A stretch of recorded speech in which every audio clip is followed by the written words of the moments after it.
is about anger. Let me read a hadith to you.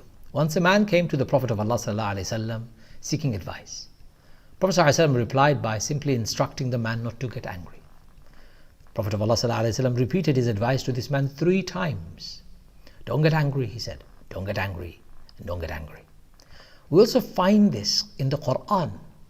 The same advice for those who wish to be successful in attaining Allah's forgiveness and paradise as their reward. So if you truly want to be successful, if you truly want to be a dweller of paradise, take control of your anger. Success in life is not dependent on how angry you are, how smug you look, how arrogant you appear, how rude you speak, how obnoxious your language is, how selfish you behave, how mean you are with your families and friends and others, how contemptuous you are, and how loud and proud you sound when you're angry. That's not success. Actually, that's a sign of weakness. True success lies in your abilities to control your anger. I had a phone call this morning. A sister called up and said, my husband has divorced me out of a fit of anger just now. Can you please help? I know people who have lost everything in their life because they were angry. I know people who have destroyed their own health and well-being because of anger. People have done all sorts of things. Anger has led people to war. Anger has led people to the brink of destruction. Anger is an emotion, but if not controlled, not tamed, can be very destructive. Brothers and sisters, the wisest amongst us is not the one who can shout the loudest or the one who is the angriest. Part of true wisdom is to be able to observe restraint when one is provoked. To remain silent when someone is shouting at you is probably the hardest thing in the world. But if you can stay silent, no matter how strongly you feel, the urge to respond will eventually go away. You've managed your own inner demons.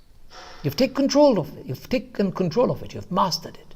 You're no longer allowing it to reign free. The strongest amongst us is not the one who can punch, kick, or fight the fight. Rather, it is the one who can walk when faced with provocation and or overcome by anger. Hitting someone is easy, especially when you are enraged by someone's behavior. I remember a few days ago when someone parked their car in my drive illegally, and I asked them to move their car. The person wanted me to provide them with evidence that I own that drive. When I challenged him, he got angry. He then said to me, if you were in my country, I would have killed you by now. I said to him, I'm very glad that I am not in your country. And I'm very happy that you are here too, that you're not killing anybody. But your anger is not going to get you anywhere. In fact, if anything, your anger is going to be your Achilles heel. It's going to destroy you. Let me remind you of another story of a Jewish rabbi named as Zayd ibn Su'na. He was a great rabbi in Medina. He had been following the arrival of our beloved Prophet Muhammad ﷺ and checking his signs of prophethood against that which were mentioned in the Old Testament Torah. Torah, of course, it had mentioned the coming of the Prophet, and it had also given signs of it. He was able to match each and every one of those signs when the Prophet came, except one. So he decided to test him. But he was looking for an opportunity.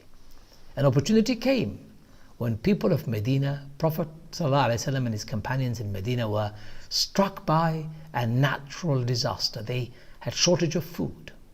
So Prophet ﷺ called out to people to say, who is out there who would like to lend us some money so that we can overcome our immediate difficulty and we will pay you back within 1 year.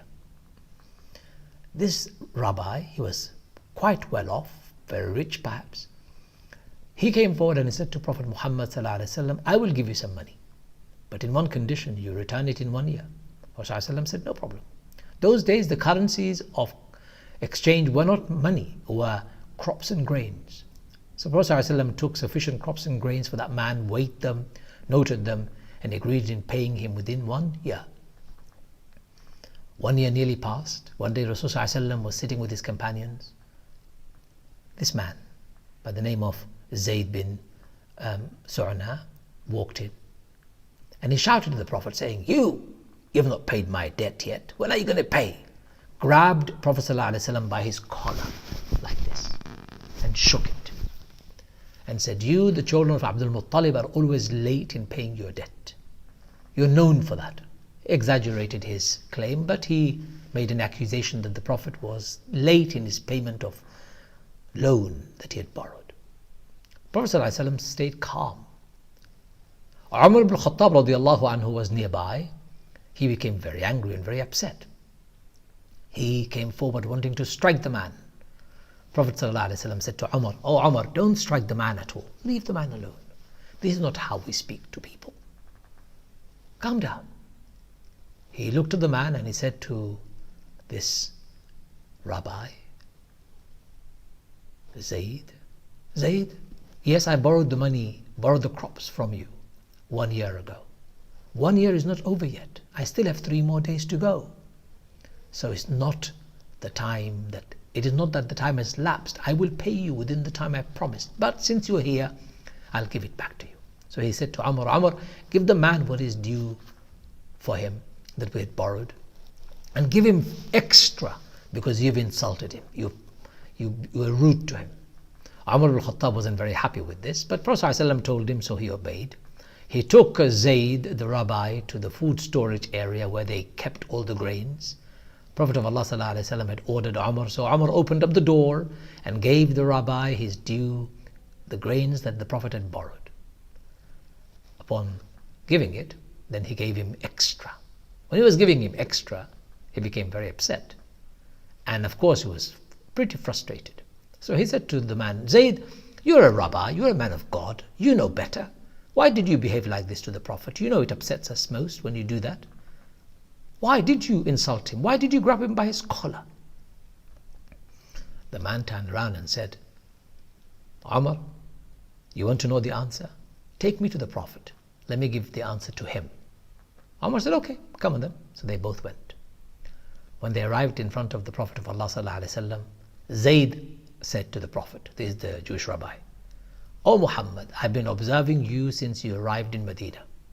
I've read about the coming of a prophet. And in our books, there are mentions of signs of that prophet's arrival. And when I saw you arrive, and I've been watching and observing your behavior and in your interaction with people, I saw every sign of your arrival and of you matching with the foretelling of signs that appear in our books, except one, and that is forbearance.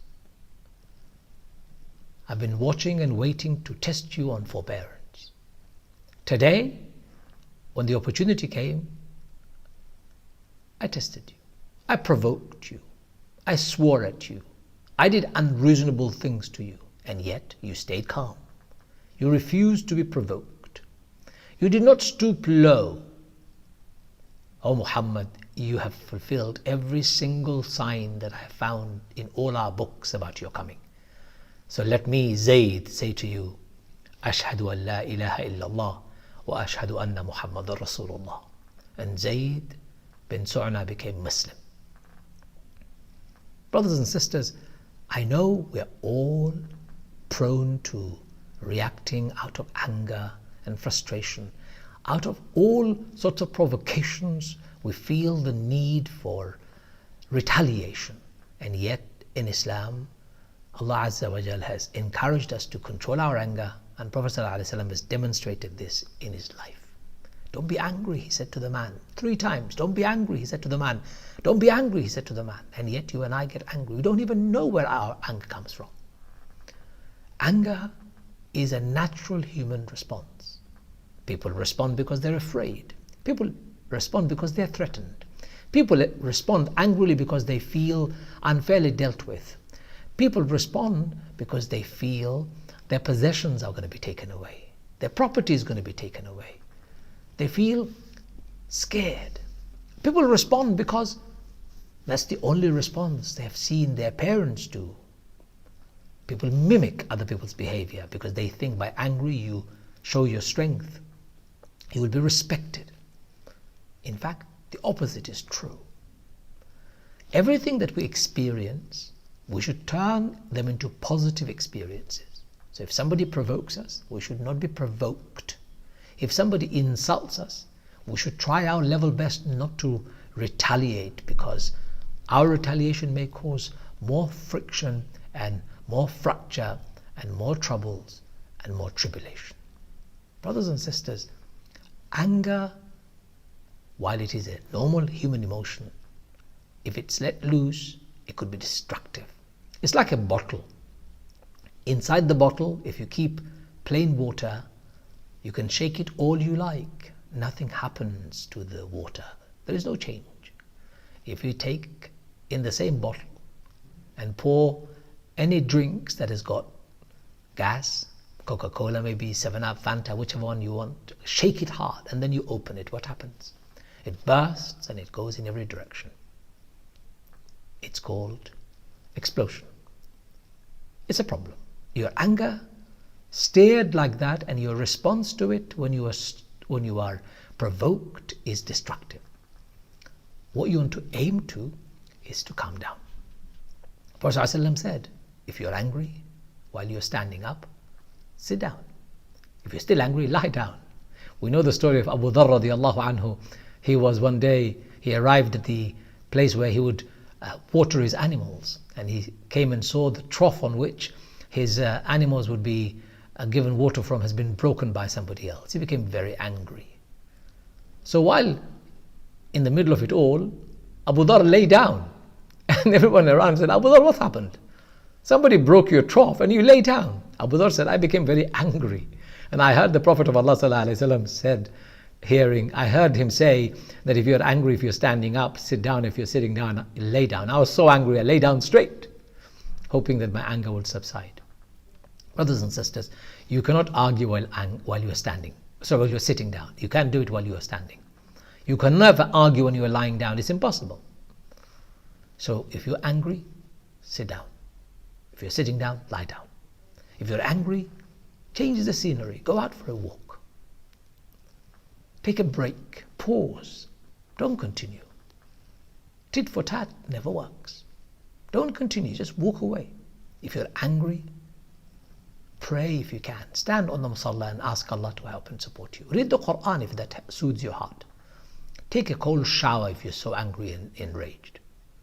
Angry you are, the more angry you are, the more destructive you become. The less angry you are, the better it is for you and for people around you. So I don't want to prolong my reminder for too long today, just in case you get angry. I hope you don't. Brothers and sisters, think about it. Ask your children, am I an angry person? If you are a parent, father or mother, ask them. The children will be honest and tell you the truth. Ask your parents if you are a child. If you've got parents around you, Mom, Dad, please tell me honestly, am I an angry person? Ask your siblings, ask your friends.